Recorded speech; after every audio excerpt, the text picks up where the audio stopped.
It's a terrible thing to be a priest. It's beautiful, in some sense. I wouldn't change it. You love it, but you have to die. It's terrible. It's terrible. It's not a career. It's something you just bear, in a good way with Christ, because you're entering into that in some small way, because the priesthood is Christ's.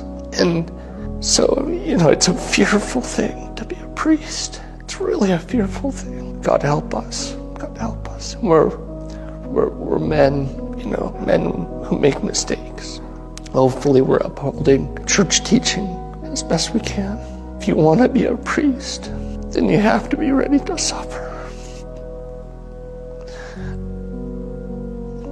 Because you have to suffer with Christ for your people and for the world around you, and then you have to love, and you have to try to love as best you can, and that's a hard thing.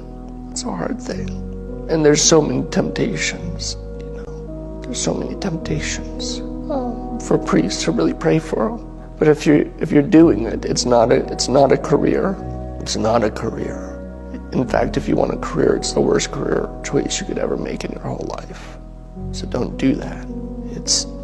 It has to be life. And sometimes all you have is Christ. And you're stripped down to almost nothing. And left with only Christ. And you have to be ready for that. You have to be ready for that. You have to be ready to be rejected.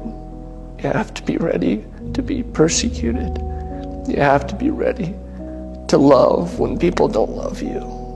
You have to be ready to forgive when forgiveness is not given to you. You have to be ready to be slandered. You have to be ready to be spoken ill of. You have to be ready to be mocked.